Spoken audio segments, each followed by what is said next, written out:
अस्सलाम वालेकुम नाजरीन, welcome to my YouTube channel. दोस्तों, बजट 2023-24 में कुछ नए टैक्सेस लगे हैं, कुछ टैक्सेस में इजाफा हुआ है जो पहले से टैक्सेस चल रहे थे। जैसे स्पेशली प्रॉपर्टी आप अगर कोई परचेज़ कर रहे हैं या सेल कर रहे हैं उसके ऊपर, या गाड़ियां अगर आप परचेज़ करते हैं या आपके पास पहले से गाड़ी है तो उसके ऊपर जो टोकन टैक्स है उस हवाले से, या अगर आप रजिस्ट्रेशन गाड़ी की करवाते हैं तो उसके ऊपर जो टैक्स आपको देना पड़ता है, इसमें कुछ चेंजिंग्स की गई हैं। ये पूरी डिटेल इस वीडियो में शेयर करेंगे। इसके अलावा जो आप प्रॉफिट्स हासिल करते हैं जैसे कौमी बचत से है या दीगर कमर्शियल बैंकों के जो सेविंग अकाउंट्स हैं उसके ऊपर आपको कितना टैक्स देना पड़ेगा, ये इस वीडियो में हम आगे चल के डिस्कस करने वाले हैं। अगर आपका कोई सवाल हो टैक्स के हवाले से तो आप यहाँ पे कमेंट कर सकते हैं, मैं आपको रिप्लाई करने की कोशिश करूँगा। वीडियो थोड़ी सी लंबी हो सकती है क्योंकि सारी डिटेल्स मैं आप लोगों के साथ शेयर करूँगा। उम्मीद करता हूँ कि इस वीडियो को देखने के बाद आपको जो दीगर यहाँ पे टैक्सेस के हवाले से अगर आप इन्फॉर्मेशन जानना चाह रहे हैं तो आपको परेशानी नहीं होगी। इसी वीडियो में आपको सारी इन्फॉर्मेशन का पता चल जाएगा। तो यहाँ पे दोस्तों, सबसे पहले मैं आप लोगों के साथ प्रॉपर्टी के हवाले से इन्फॉर्मेशन शेयर करता हूँ। यानी अगर आप कोई अपनी प्रॉपर्टी सेल करना चाह रहे हैं या परचेज़ करना चाह रहे हैं तो उसके ऊपर अब आपको स्टाम्प ड्यूटी या गेन टैक्स कितना देना पड़ेगा, जिसको जो टैक्स की ज़बान में एक एडवांस इनकम टैक्स और दूसरा साथ में जो है आपकी इनकम टैक्स जो है उस का कहा जाता है कि आपको पे करना पड़ेगा। यानी स्टाम्प ड्यूटी और गेन टैक्स दोनों की यहाँ पे डिटेल आ चुकी है। ये 3 जुलाई 2023 का नोटिफिकेशन है। इसमें 236 सी, जो 236 सी है ये सेलर के लिए। जैसे अगर मेरा कोई प्लाट है, मैं आपको बेचना चाह रहा हूँ, तो मुझे जो टैक्स देना पड़ेगा यानी सेलर को जो देना पड़ेगा टैक्स, वो 3% अगर वो फाइलर है और 6% देना पड़ेगा अगर वो नॉन फाइलर है। इसी तरह अगर आप कोई प्रॉपर्टी अपने नाम पर रजिस्टर करवा रहे हैं, रजिस्ट्री उसकी करवाना चाह रहे हैं या इंतकाल करवाना चाह रहे हैं, तो उस सूरत में आपको स्टाम्प ड्यूटी जो है पे करनी पड़ेगी। फाइलर होने की सूरत में 3% और नॉन फाइलर होने की सूरत में 10.5% तक ये आपको ड्यूटी देनी पड़ेगी। ये बहुत ज़्यादा है। प्रॉपर्टी का काम आई थिंक कभी नील हो चुका है। पता नहीं इनको मशवरे कौन देता है इस तरह के काम करने का। भाई इतना टैक्स बढ़ाएंगे तो कौन रजिस्ट्री करवाएगा और क्या सीन होगा। या हो सकता है ये डीएचए को फ़ायदा देने के लिए, या दूसरी जो हाउसिंग स्कीम्स जिनके ऊपर आप जस्ट फाइल या स्टाम्प के ऊपर आपको एक आपके नाम पे सारी डिटेल जो हैं वो ट्रांसफ़र कर दी जाती हैं, हुकूमत का उसको कोई फ़ायदा नहीं होता सिवाय स्टाम्प परचेज़ करने वाला सीन जो है उसकी फ़ीस के अलावा। इसके अलावा दोस्तों, यहाँ पे अगर हम देखें तो जो एक यहाँ पे एक डिटेल आई हुई है, एक लिस्ट, ये आपको भी ऑनलाइन शायद देखने को मिली हो। इसमें थोड़ी सी मैं करेक्शन भी करना चाहूँगा। इसमें एक पॉइंट जो है यहाँ पे थोड़ा सा डाउटेड है, वो ऑलरेडी मैं आपके साथ शेयर कर चुका हूँ जो प्रॉपर्टी के हवाले से है। लेकिन बाकी यहाँ पे तफसीलात जो हैं वो आप लोगों को बताता चलूँ कि कैश विड्रॉल बैंकिंग ट्रांजेक्शन्स जो हैं, कैश विड्रॉल के हवाले से पहले मैंने वीडियो शेयर की हुई है, लेकिन कुछ लोग जो हैं इसमें कंफ्यूज हैं, तो मैं क्लियर करना चाहूँगा। कौमी बचत के जो सरमायाकार हैं वो जब प्रॉफिट निकालते हैं उसके लिए, या कमर्शियल बैंकों के जो जो बैंक यूज़ करने वाले हैं उनके लिए यहाँ पे टैक्स की क्या फ़र्क होगा, क्या सीन होगा। तो यहाँ पे अगर बात की जाए कौमी बचत की, तो कौमी बचत के ऊपर कोई जो ऐसे कोई इस वक्त तक टैक्स नहीं है। जैसे कि आपको पता है कि अगर आप कौमी बचत का एटीएम यूज़ करते हैं तो 25,000 रुपये तक आप एक दिन में निकाल सकते हैं। तो 25,000 के ऊपर तो ऑटोमेटिक कोई टैक्स बनता ही नहीं है। जब आप 50,000 से ऊपर जाते हैं एक दिन में, चाहे आप एक बैंक यूज़ करें, 2 करें, 3 करें, कमर्शियल बैंकों की मैं बात कर रहा हूँ, तो फिर आपसे जो है जो 50,000 से ऊपर रकम बनेगी उसके ऊपर जो है टैक्स काटा जाता है। खैर वो ये एक अलग सीन है। लेकिन यहाँ पे जो कौमी बचत का मैं आपको बता रहा हूँ, कौमी बचत के ऊपर आपसे कोई टैक्स नहीं काटा जाता। हाँ, एक चीज़ यहाँ पे मैं आपको मेंशन करना चाहूँगा, जिन स्कीमों के ऊपर विद होल्डिंग टैक्स वगैरह है वो डेफ़िनेटली उनका ऑलरेडी काट के प्रॉफिट उनके अकाउंट में ट्रांसफ़र किया जाता है। यहाँ पे अगर आप चेक के ज़रिए से ये प्रॉफिट निकालते हैं या एटीएम के ज़रिए से निकालते हैं, तो इसके ऊपर अभी तक जो कौमी बचत का प्रॉफिट है इसके ऊपर कोई टैक्स नहीं है। आने वाले टाइम पे अगर कोई फ़र्दर इसके ऊपर अपडेट आती है तो वो हम इस चैनल पे शेयर कर देंगे। आगे चलें तो इंटरनेशनल ट्रांजैक्शन डेबिट या क्रेडिट कार्ड से जो हम करते हैं, जैसे कोई भी हम इंटरनेशनल पेमेंट डॉलर्स में करते हैं, तो उसके ऊपर पहले हमें फाइलर के लिए जो है, ये खैर नए रेट्स हैं, तो जो फाइलर है उसके लिए 2% कर दिया गया और नॉन फाइलर के लिए 10% किया कर दिया गया। इससे आप अंदाज़ा लगा सकते हैं कि फाइलर होने का कितना फ़ायदा है। अभी मैं आप अपनी वेबसाइट की पेमेंट करता हूँ तो मुझे अगर मैं नॉन फाइलर होता तो मुझे 10% देना पड़ता, मुझे 2% सिर्फ देना पड़ेगा। तो ये बहुत माइनर सी रकम होती है।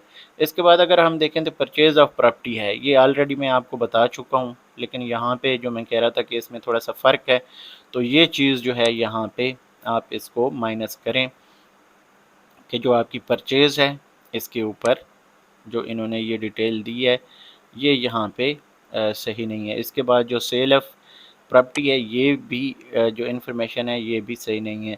तो ये दो चीज़ें जो हैं इस चार्ट में सही नहीं है। बाकी ये चार्ट आगे मैं आपको बता देता हूँ, आप खुद भी देख सकते हैं कि जो सेविंग अकाउंट्स का प्रॉफिट है 15% विद होल्डिंग टैक्स है और 30% जो ये भी विद होल्डिंग टैक्स है नॉन फाइलर के लिए। फाइलर के लिए यानी 15% और नॉन फाइलर के लिए 30%।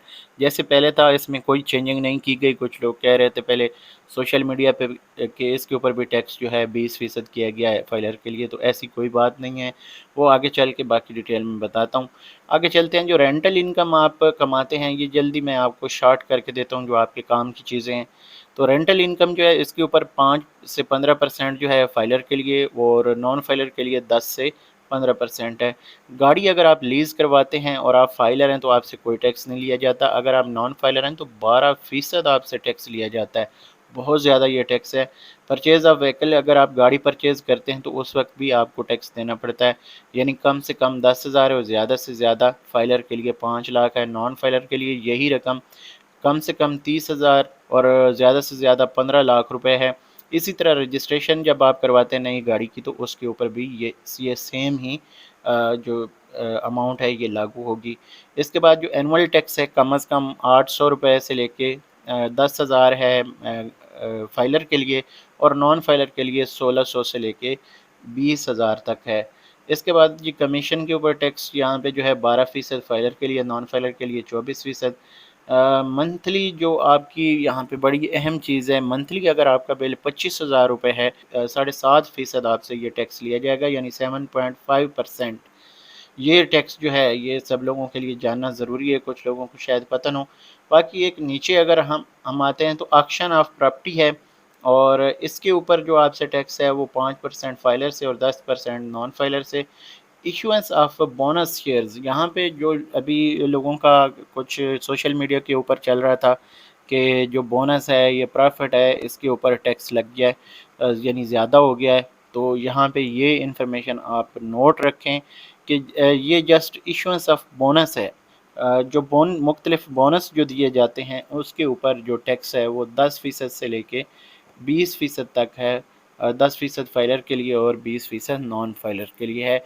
ये टैक्स जो है ये जो फाइलर के लिए है यहाँ से ये वाला जो है खाता ये बढ़ाया गया और इसको 15% से बढ़ा के 20% किया गया है। तो ये कुछ अहम तरीन इन्फॉर्मेशन इस हवाले से होगी। आप गाड़ियों की तरफ आएँ तो ये 6 जुलाई का नोटिफिकेशन आप लोगों के साथ शेयर करता हूँ। वीडियो तो बहुत ज़्यादा लंबी होगी, आप इसको यहाँ पे पॉज़ करके भी चेक कर सकते हैं, लेकिन मेन चीज़ें आप लोगों के साथ कुछ यहाँ पे बता देता हूँ जल्दी-जल्दी। तो यहाँ पे अगर आप देखें तो ये जनाब आपसे मोटरसाइकिल, स्कूटर वगैरह का जो नंबर पहले 150 रुपये आपसे फ़ीस ली जाती थी, अब 500 रुपये कर दी गई है। ये आपकी जब आप रजिस्ट्रेशन करवाते हैं तो इसके ऊपर आपको जो है पता चल जाता है। ये ट्रांसफ़र फ़ीस भी है इसकी। तो ये चीज़ें जो हैं आप नोट रखें। इसके बाद अगर आप देखें तो नीचे आ जाता है 1000 सीसी गाड़ी हो जाती है या इसके ऊपर यानी रक्षा वगैरह जो है इसकी 1200 से लेके 1200 जो फ़ीस थी अब 2500 कर दी गई है। 1000 से 1800 सीसी के ऊपर 2000 से बढ़ा के 5000, 1800 सीसी 3000 से बढ़ा के जो 10,000 इसको कर दिया गया। कमर्शियल व्हीकल्स जो हैं उनके ऊपर 4,000 से बढ़ा के 5,000 किया गया। कमर्शियल व्हीकल्स को कुछ रियायत दी गई है। बाकी यहाँ पे एक registration fees for a vehicle with engine capacity ranging from 1500 to 2000 CC has been reduced from 3% to 2%, यानी 1% इसकी यहाँ पे जो है वो रजिस्ट्रेशन फ़ीस कम की गई है। 3% से कम करके 2% की गई है। इसके बाद अगर नीचे देखें तो जनाब ये आ जाता है जी आपसे विद होल्डिंग टैक्स जो लिया जाता है अगर आप कोई गाड़ी परचेज़ करते हैं तो 800 सीसी 850 सीसी तक पहले फाइलर से 10,000 से 30,000 लिया जा रहा था। अब यहाँ पे जो है सेम ही चल रहा है यहाँ पे, लेकिन एंड पे आके जो है ये चेंज किया गया है। जो यहाँ पे अगर देखें तो 1800 सीसी से लेके 2000 सीसी तक सेम ही चल रहा है अगर यहाँ पे देखा जाए। लेकिन जब आप 2000 सीसी से ऊपर जाते हैं, 2001 सीसी भी हो जाती है, तो इसके ऊपर आपसे जो है ना 6% ऑफ वैल्यू यानी 6% जो गाड़ी की वैल्यू होता है उसका टैक्स लिया जाता है। यानी अगर आपकी गाड़ी जो है वो 1 करोड़ की है तो उसके ऊपर आपसे 6 लाख रुपए टैक्स लिया जाएगा। ये चीज़ है जनाब फाइलर के लिए। अगर आप नॉन फाइलर हैं तो उसके ऊपर आपसे जो टैक्स है वो लिया जाएगा 18 लाख रुपए, यानी 1 करोड़ वाली गाड़ी के ऊपर आपसे 18 लाख रुपए टैक्स लिया जाएगा। बहुत बड़ा डिफरेंस है फाइलर और नॉन फाइलर का। इसके बाद 2500 से 3000 सीसी वाली जो गाड़ी है वो 8% फाइलर के लिए और 24% नॉन फाइलर के लिए। 3000 से ऊपर जितनी भी गाड़ियां हैं उनका जो टैक्स है पहले यहाँ पे जो था वो भी आप देख सकते हैं। अब जो यहाँ पे लिया जाएगा वो 10% फाइलर से और 30% नॉन फाइलर से लिया जाएगा। ये बहुत ज़्यादा है। अगर हम कंपेयर करें तो अगर 1 करोड़ की गाड़ी जो है पहले वो यहाँ पे 5 लाख रुपए दे रही थी, तो अब उसको यहाँ पे 10 लाख देने पड़ेंगे। बहुत ज़्यादा इसमें फ़र्क आ गया है, यानी मैक्सिमम यहाँ पे जो टैक्स बढ़ाए गए। तो ये कुछ इन्फॉर्मेशन है टैक्स के हवाले से। हो सकता है कि ये वीडियो बहुत लंबी हो लेकिन आपकी इन्फॉर्मेशन में इजाफा करेगी। इस वीडियो को यहाँ पे ख़त्म करने के लिए वीडियो तक मुझे दीजिए इजाज़त। इस तरह की इन्फॉर्मेशन आप देखना चाहते हैं तो हमारे चैनल को सब्सक्राइब करना मत भूलिएगा। फिर से नई इन्फॉर्मेशन के साथ हाज़िर होंगे, तब तक अल्लाह हाफ़िज़।